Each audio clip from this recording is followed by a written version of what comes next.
This particular webinar, I happen to be in Christchurch, but I arrived back from Canada yesterday, and last week I was in the Rocky Mountains, and so not exactly seasoned for skiing, but still the majestic mountains and the environment all around are very much still inside my heart now. So as we talk about the Canada sections that we can travel, you might see a little twinkle in my eye.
Okay, so welcome.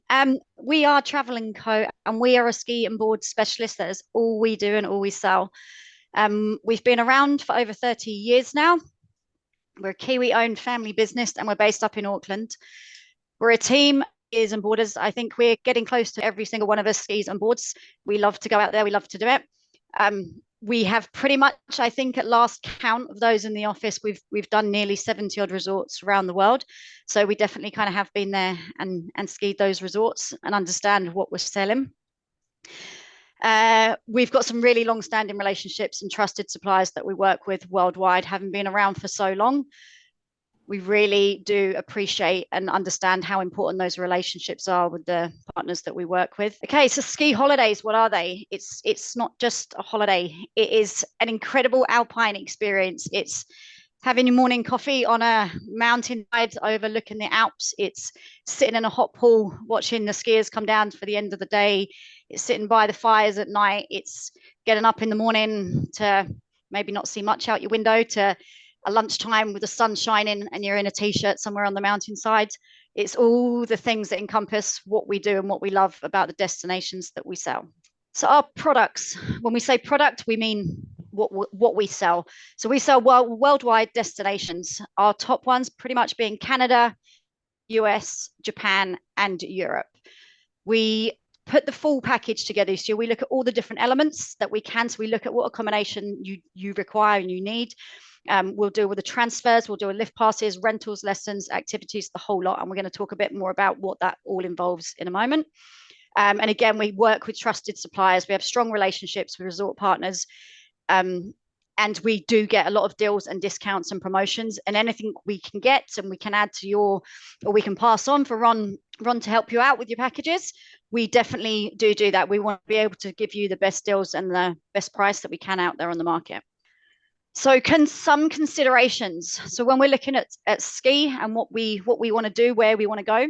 So we're looking at the ski season. So everything we sell is Northern Hemisphere. So there is some exceptions to that. There's a few resorts that definitely will stay open in May. Those up with higher up altitude, you know, like Mammoth, California, I believe they were open late this year. They're at a high altitude. They still get snow late in the season.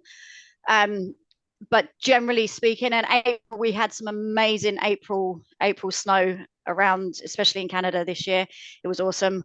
But as we know, conditions are variable. You know, we get people call us and, right, when can you guarantee that we're going to have snow? When should we book? We can't ever guarantee when you're going to have snow. Sometimes the season's early, sometimes it's late. But pretty much December through to April, you're pretty good on your conditions. Your mountain terrain. So we understand that every mountain is different. Most places will tell you there's something for everybody, and there definitely is. Every mountain and every resort tries to cater for everybody, but there's definitely some that are much more suited to beginners, and there's others that are just big, bold, deep blacks, which you wouldn't really want to go to if you're going on your first ski holiday. So we kind of make sure that we edge you in the right direction of your abilities and where you're at. The location. So depending on when you're looking at your ski trip, how much time you've got, like how much time do you want to spend on your transfers, and how easy are they? Again, harder transfers generally cost a little bit more. Your accommodation options. So what's important to you is your accommodation. If you're looking for 5-star accommodation, absolutely, most places will have some level of it, but some resorts are much better suited to that high-end luxury kind of resort to others. When you're looking at your cost considerations as well, your dates are always key. Ski season is short, you can't go all year round. So looking at when peak season is, when school holidays are important. If you don't want to be surrounded by kids, try and avoid them. Public holidays, like around Canada and US, they're on there for their holidays as well. And looking at multiple destinations is always a consideration for us. We love to sell multiple trips. So quite a few people, especially in the Canada and US, love to do a road trip. And there's lift passes as well that you can purchase. Stays are always popular with a ski trip. Generally on the way back, people just want to have a few kind of down days on the way back, and you're going through big cities. Why not stop and explore it for a few days? Okay, so your ski holiday, what is a full package? What elements do we need to look at and do we need to consider? So we need to look at your transfers. So if you can see that picture of the plane at the top in the middle, you're never going to see that picture taken at Auckland Airport, but in Vancouver on a January, it is quite a common occurrence. So when we're looking at transfers, we do need to understand that we are going to remote locations and generally with some quite extreme weather conditions going on. So what we do, the partners we work with, our transfer providers, we know them, we trust them, and they look after the clients. They'll be watching those flights. They'll know if it's been delayed. They'll make sure that a transfer is there to pick you up and make sure you get there safely. The accommodation options that we offer is huge and varies. So again, depending on what you want, if you're a family, if you're single, if you're a bunch of guys, there is literally something for everybody. But understanding that some resorts are much better suited to kind of ski in, ski out, like straight on the mountain in the morning locations, where others are more kind of in a depth in a town or in the town or further out. And there's everything from hostels to 5-star accommodation to condos to places with kitchens, whatever you want, we can pretty much find. Looking at the skiing, so for me, I'm all about the skiing. When I go away, terrain and making sure you guy that you want, if some making sure that within your package you got the right lift pass for that. Your equipment rentals. So this is kind of half and half. People that ski in New Zealand have got their own gear, generally like to take it, and hey, why not? Especially, but if you haven't, or it is part of a bigger trip and you don't want to carry them with you, you absolutely can hire rentals, and we make sure that that's all done. Everything's all pre-done before you get into resort. You're not wasting time filling out paperwork, standing in queues, and making sure you've got the right type of equipment that's suitable for you. If you're new to skiing and you're going to be on the nursery slopes, you can get some basic equipment. Whereas if you're doing the blacks, you want some pretty high-end gear. Lessons and guides. Obviously, if you're new to it, have a lesson. Everybody's got to learn and start somewhere when it comes to skiing. And we can make sure your lessons are all pre-booked, whether they're group lessons or private lessons, whatever you may want. And also guides. So guiding is massive, and it is great. I love when I go on a trip, have a guide on my first day. And the great thing is about many resorts nowadays, they offer free guides. A lot of resorts do offer it free. Literally, there'll be a sign up 9 o'clock and 1 o'clock. Stand here, find the guys in the red jacket. They'll guide you for the morning or whatever, however long it may be. So this is a really, really good way. And we recommend, if it is there and it's on offer, go and get a guide for a few hours. They'll give you a great orientation of the mountain, show you the easiest way to get up. They'll show you all the spots, kind of all the nooks and crannies that you probably wouldn't venture. They're generally kind of older people that love the mountain and are super passionate about skiing and what they're doing. So they're going to sit on that chairlift with you and tell you all the ins and outs of the resort you're at, and make sure you book this restaurant or don't miss this at this time or this date. So they are a whole wealth of knowledge. So we absolutely recommend guides. Activities. So so many extra activities to do on the mountain. It's not, for me, it's about the ski, but there's so much more to do. You can go snowmobiling, you can go axe throwing, you can go and watch ice hockey games, you can go to spas, you can have on mountain dining experience. There's so much more to do. So it's about you, we inform you about what there is, and making sure if something is on that list and you think, yeah, I really want to do that, making sure it's pre-booked so you don't miss out. And après ski. So ski and après ski come hand in hand. And if you don't know what après ski is in the day, après ski is at night. So it's about finding those bars and those restaurants in the nightlife that is suitable for you, and making sure, again, you're at the right resort that matches what you're after for your holiday. Okay, so Canada's divided into Alberta. The reasons to visit, why would we go to Canada? So the snow is always good in Canada. They've got some real high up resorts, and the accommodation there is absolutely solid. It's reliable. Ski in, ski out. They love it. They love a ski in and ski out accommodation. And Canada is all about hot tubs as well. Private hot condos, whatever you want. The unique experiences that Canada offers as well, in terms of all the on mountain but not skiing activities like the tubing and the snowmobiling, the horse riding, the snowshoeing, etc. They love the mountains in general, and just want to get you out there and about and doing whatever you can, and making that playground useful and special, and making memories as well. They're pretty good at après ski as well. They definitely have some awesome restaurant, bars, and nightlife, depending on resort. And stopovers. So for us, Canada is pretty accessible.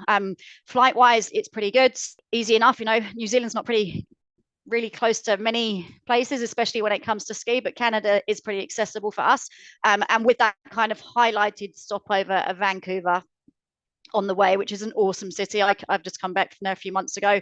Absolutely loved my time in Vancouver. And would definitely recommend adding that on for a few days as well. So with Canada, we're just going to highlight one resort. So for me, it was an easy one to choose to highlight. Whistler, everybody pretty much would have heard of Whistler. It is definitely, I mean, it's breathtaking. It's on those coastal mountains of British Columbia. It's world-renowned destination, where it's just full of adventure and dreams coming true. People want to go to Whistler for that picture Christmas getaway, that family once in a lifetime trip. It's an iconic playground, and it's just full of adventures. Anything you could want to do in Whistler is there. If you have a look, it's rated #1 ski resort in North America, and for absolutely good reason. It deserves to have its status there. It has the largest ski areas, one of the longest seasons. So if you can see the piece map at the top, so it encompasses two mountains, like you've got Whistler one side and Blackcomb the other, with the peak to peak gondola connecting them. Yeah, it is just fast. I mean, I could go for a season and I'd go for 10 seasons and wouldn't get bored there. There's just so much to do on the mountains, and it absolutely does cater for everyone. The nursery slopes for beginners there are outstanding. The instructors there, I cannot speak highly enough of the instructors. If you were learning to ski there, they are absolutely great. Just look after you 110%. Just the terrain, there literally is something. It is absolutely family friendly. It's an awesome kind of town in the middle, but it's a pedestrian town, so you can walk around it. All the roads and the streets are nicely looked after and gritted or cleaned, so you don't have to worry about that slipping and sliding everywhere. Mountain activities are vast. There is just, yeah, there's so much to do. They've even got a zip lining course there, which is amazing. So you can walk up and through the mountains, and you zip line from mountain to mountain over the snow and the trees and the skiers below you. I think it's pretty much the only one in the world that is on a snowy mountain. If you and party till 2 a.m, you can do that in Whistler. But on the other extent of that, if you want to go and have five-star high-end dining experience, it has got that too. It's literally got everything with many options.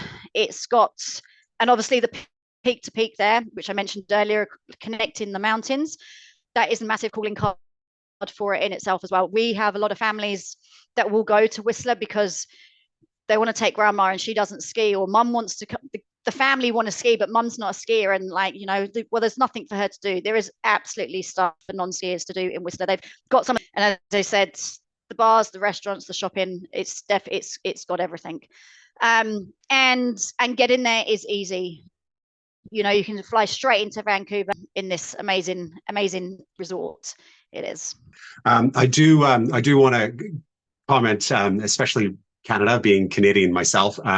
I have not yet been to Whistler, although my cousin is a full-time musician out in Whistler, has been for about 8 years now. So he's for the après ski, he's my go-to, but the ski you will be when the time comes.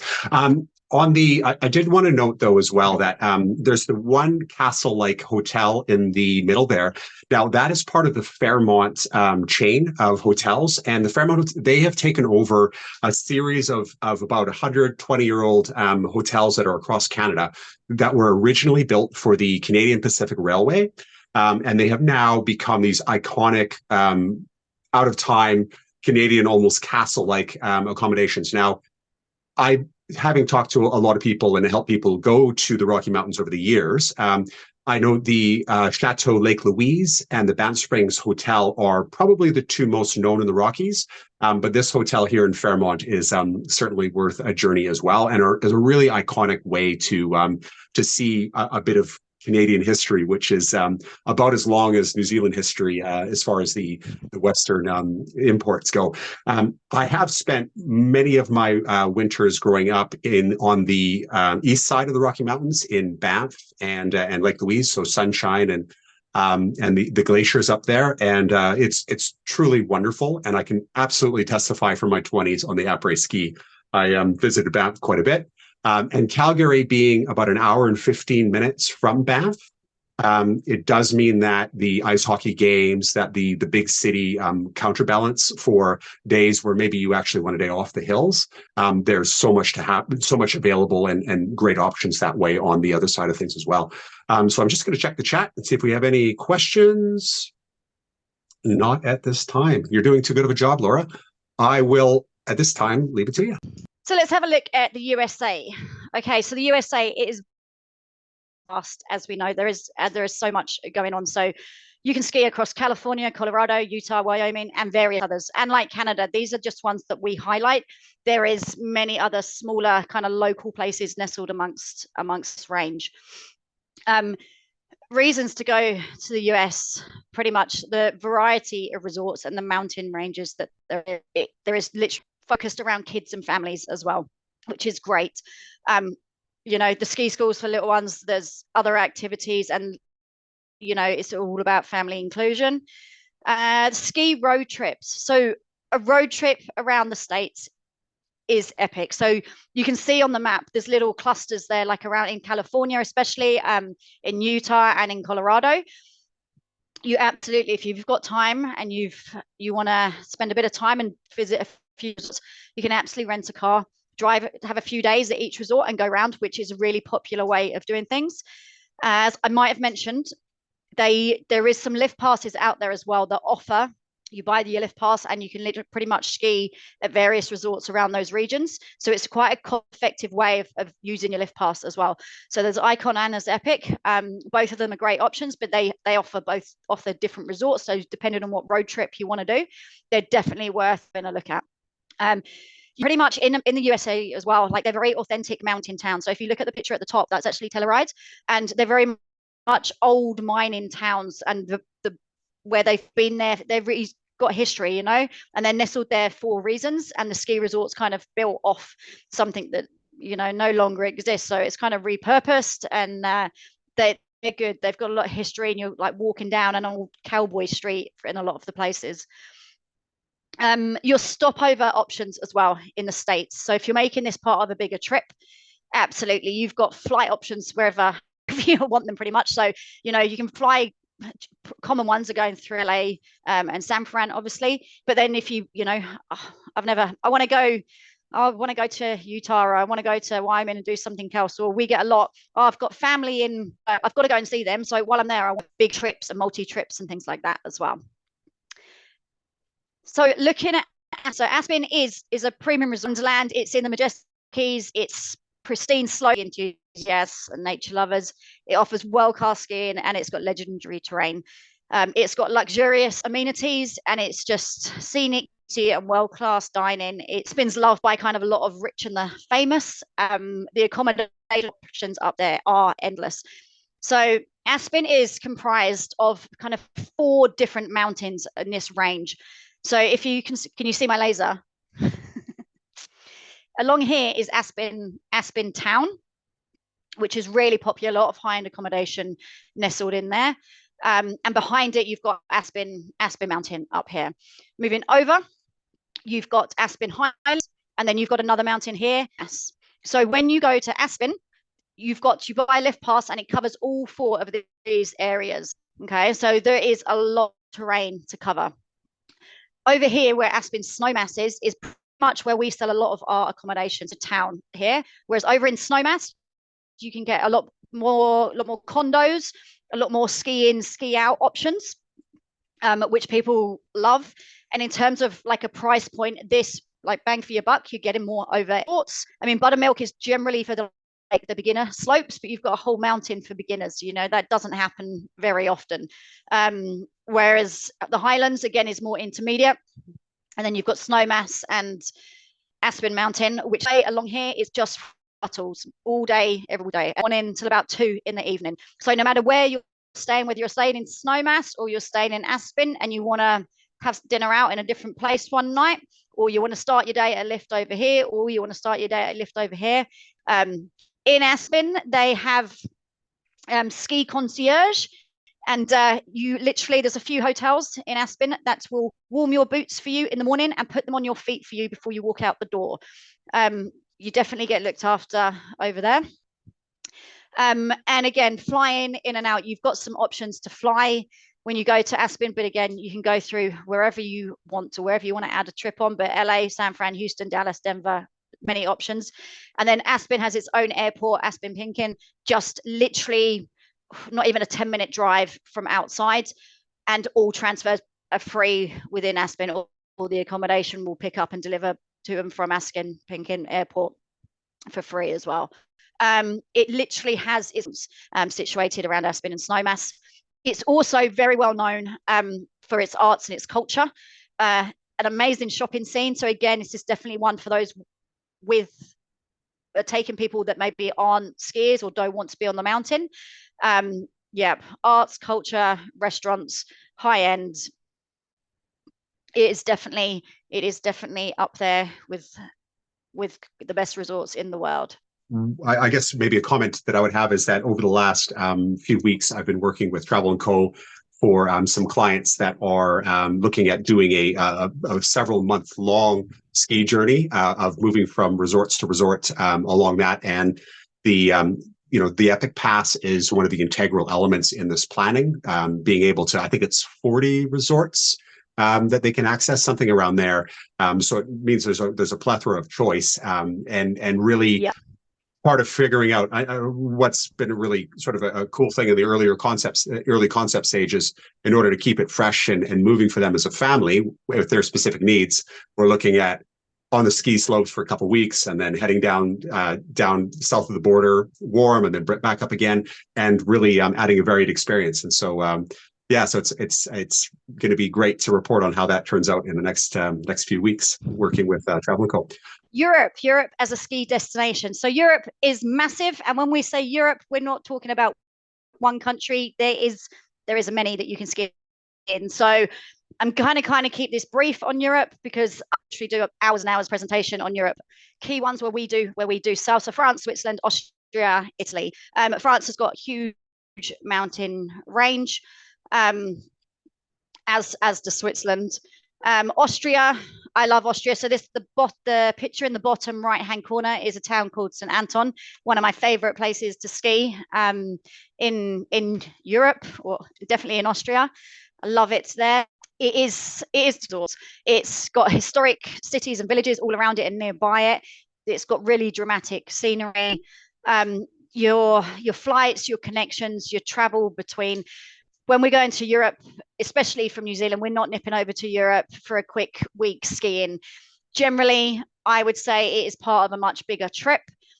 or you're going to go to do multiple destinations and hop between Austria, Switzerland, and France, do a week in each, or go and do your week skiing and then do a big city break. Add on, I love Europe, and I love the history, I love the culture, I love all those times in the cities in Europe. So you're absolutely going to pair this, I would think, with being part of a bigger trip. To get around as well, obviously, we can jump on a plane in Europe and you're going to be in France to Switzerland in no time at all. There's so many routes and stuff and so many options when it comes to like transfers between countries or between resorts. Train travel, again, is super popular in Europe, and you don't count that out. It's a really cool experience. A lot of places as well get sleeper trains. You can go, and they have first class cabins too. It's not necessarily that it's budget. It's just a really cool experience, and the scenery and the mountains and stuff that you get to see on those trains are amazing. The only thing I would say when you come in to think of Europe is just be aware that most places in Europe will only allow a 7-night stay. So, or a 14-night, 21-night, whatever, but it's always I'm pretty sure, the Saturday. So Saturday to Saturday. Correct me if I'm wrong, it could be Sunday to Sunday, but I'm 90% sure it's Saturday to Saturday. So they do that, so they're making the most of their spaces in their rooms. So like, I know, for example, I lived in the UK for a long time, and people used to leave the UK on a Friday night, get the overnight sleeper train, could be in the Alps by Saturday morning and hitting the slopes. Then you've got your 7-night stay, and then you're doing the same on the return. So they're very efficient over there. So they don't want empty hotel rooms. They know is that 7 nights, or up or 14 from there, but don't get caught out on that. Right, in Europe, it's hard to pick just one resort in Europe to highlight for this, but we're just going to have a chat about Maribel quickly. A couple of the girls in the office have just come back there, absolutely loved it, raved about it. It was amazing. So Maribel is part of Les Trois Vallées, and it is located, Maribel is the middle mountain. So you can see on the map, located in here. And then you have Courchevel and Val Thorens either side of those. But the perfect thing about it is you buy a lift pass, and a lift pass is for the 3 valleys. So you wake up in Maribel and you're like, right, we're going to take this lift up and ski over here this day and experience this valley or these bars and these restaurants on the mountain or the whatever it has to offer. And the next day you can go back and you can go all the way over here. There's an awesome gondola network as well. So in terms of your skiing, your options are vast. Like, you're not going to get bored there at all. There is so much to do. The village itself, it's a real hustle and bustle kind of village. The girls that went came back and they were like, I've never had kind of an on-mountain dining experience like I had there. It was amazing. They were there in March and they just said it was perfect spring weather. They're stopping for lunch on the mountain sides, overlooking the Alps, having a steak or a bolster, and the scenery. They said they couldn't speak highly enough of the town. Everything was there. It's something for everyone. It's group and family friendly, perfect for all abilities. With that mountain range, there definitely is something for everyone. And again, so many extra activities on offer there. They've got heli skiing, they've got paragliding, sledging, ice climbing, snowmobiling, so much to do. The other thing I would say, just keep in mind, with most of Europe actually, but especially in France, chalets are really popular as well. So Europeans love to stay in a chalet, which is pretty much, and you can get shared spaces and shared chalets, private chalets, from kind of 4 people to, I don't know, up to probably close to 20 people. And you have kind of the chalet maids that are there to prepare your meals and to clean for you. Most of that's done, your breakfast is all out and ready and cooked for you as you want it in the mornings. And then they're slightly different on the meal plans that they offer and they do, because obviously if you're out somewhere like this, you want to experience the dining experiences they have to offer. But it's definitely worth having a look at chalets and stuff in Europe. But also they have great hotels on slope sides as well in Europe. It's a cool place to be. And as I say, yeah, girls couldn't speak highly enough of it, and are selling it pretty well. They've been back. So that's all good. Okay, any Any questions, Ron? There are closer ski fields to go to. So if you're going to Europe to ski, what you're really delving into is a lot of the culture and a lot of the other opportunities that exist around in addition to that. And so just sort of rattling off a few things that might help round out the imagination and a great itinerary would be what seems to go year to year in popularity are the Christmas markets that run through Germany around there, which can be paired very well with river cruising. So you can do river cruising into December, which visits all the little tiny towns through Germany and neighboring countries, and really get that rich Christmas experience. As somebody whose version of Christmas involves the sun going down at 4:30, lots of snow and lots of bright lights. It really is iconic and a beautiful way to celebrate, which has great contrast for Kiwis. And then finishing off with skiing and having Christmas on the slopes would be pretty cool. There's other options, of course, many options like Egypt or Morocco or anything like that around it as a contrast to the snow and then the heat, and have a great experience. But that's something to explore in another conversation.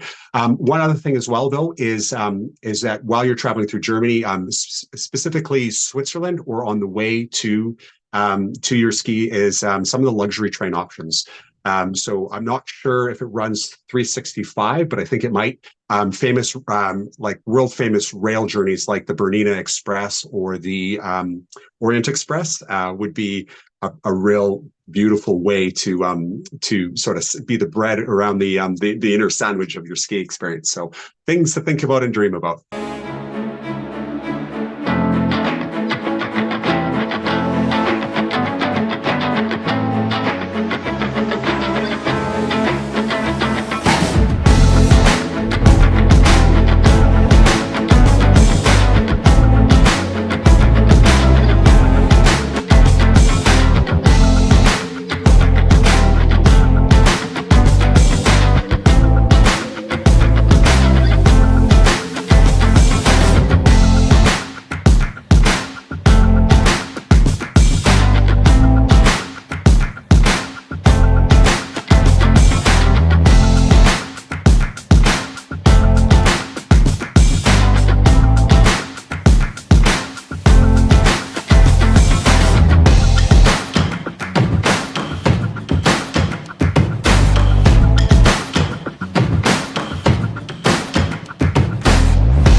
Wow, what a place. So I was fortunate enough to go to Japan for the first time last year, and I absolutely fell in love with the place. To be honest, to ski, I think it's just another experience. I can't speak highly enough of it, which is kind of the North Island, if you like.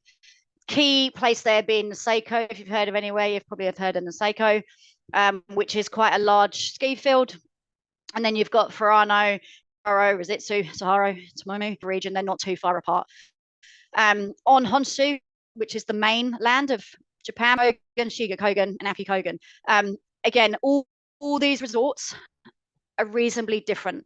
And what I would say is Japan in general, so the three other destinations we've been talking about, is nothing like them. It is, and people. Why go to Japan? Japan has been so popular in this last years. It has really taken off. It literally everybody wants to be there, and I think once you've been once, you can probably understand why.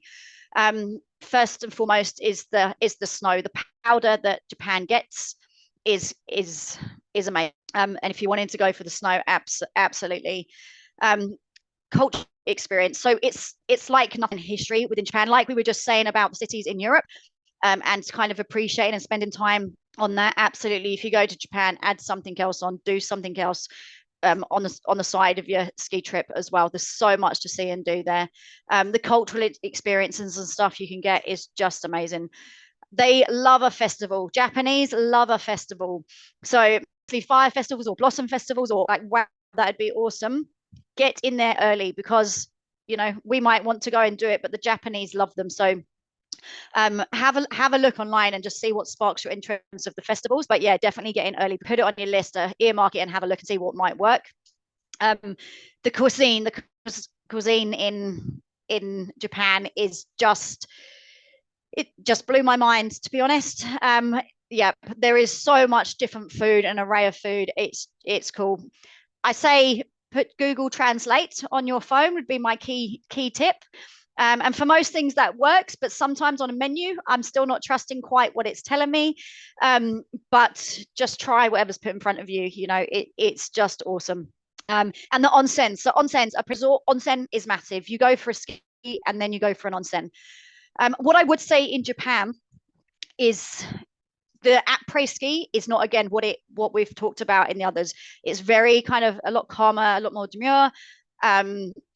You'll go into Japan in your day when you're at the ski resort to spend it skiing, and then when you come off the resort, it is a lot quieter, it is a lot more subdued. You're going to have an onsen, you're going to relax, and you're going to have a really nice dinner somewhere. So just embrace the time on the mountain, and then in between, go see the monkeys or whatever it may be that sparks your interest. There is one of the resorts in Japan, so it's pretty easy access. So literally fly into Narita, and then you can go across and go. So if you look on my map up here, fly into Narita over here, and it's literally over here. So that's by you can do coach or private transfer, is about, I think, 4.5 hour drive. And again, trains in Japan, people love to use it, and why wouldn't you? It's so quick, it's so effective. Use the train. The other thing, actually, just put in here as well, which I probably should have said in the previous slide, is so the Japanese really don't like to carry their luggage. So if you're thinking about going to Japan and you want to spend a week skiing and then do a bigger kind of tour or a bigger trip, you can use a service that's called the Black Cat. I don't know what the translation is in Japanese, but we call it the Black Cat. And it's pretty much like a courier service for luggage. And they use it all the time. So if you've got skis and think, oh, I'm not going to lug my skis and my boots around, well, you don't need to. You go to the hotel reception, say, fill out a courier card pretty much, put wherever you want to send it to. Mostly that's going to be the airport or the train station somewhere.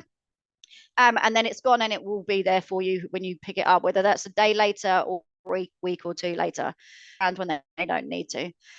In terms of Hakuba itself, so again, you can see all along here. So Hakuba town is down the bottom here, and you have access to all of these ski fields. I feel like there's 10 different areas. So again, it's one lift park, which is it is, and a lot of backcountry skiing as well, which is another real big draw card for it. If that's your jam and that's what you're into, just make sure your insurance covers that. That's that's the only thing I will say with that. I would say the Japanese aren't very westernized. There is definitely a language barrier there, even in terms of restaurants and stuff and menus. Like I went into a fair few places and you don't have can I have the English version? No, like you've just got to make do with it, which is, I love that, and I was all about it and embracing it, but it can be a little bit daunting. It has some other experiences so on offer there. Most hotels will have them in, and then there's other ones around the town, and you've got like a snow monkey tour, which a lot of people choose to do that either on the way to or the way back, or to take a day off in between if they're there for a number of days and just want to rest their legs and do something different for a day. as I said, all that skiing, it's 10 kind of resorts and one pass, and it's easy to get there. Accommodation wise, the picture at the top in the middle, it's not a particularly good picture. Kind of shows the different areas of the town. Mix of accommodations. So there is some really nice high-end westernized like apartments in here, which sell out pretty quick, but they're definitely there, and it is good. You can have mountain views, you can have slope side. And then there is a lot of other accommodation as well, which you can choose from. There's a lot of Japanese accommodation here. So Japanese accommodation, very, very different to Western. So again, about just an awesome place, but you're literally on futons that are going to get put up and down every night, etc.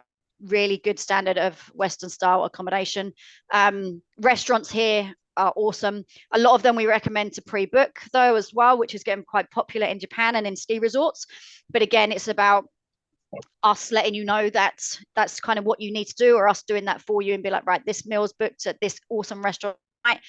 You can get chefs that come in. That is pretty much Huckleberry for me. But yeah, love the place. The vast majority of clients I've sent skiing in Japan before tend to end up in Niseko, which does require an extra domestic flight. So could you give us an idea sort of what's more popular from what you find, and sort of what, especially with the Kiwi market, what they tend to, both the first time and potentially second time visitors, to see whether or not they go further afield or change the plan? Yeah. Okay. So Niseko, for example, if we just go back a slide.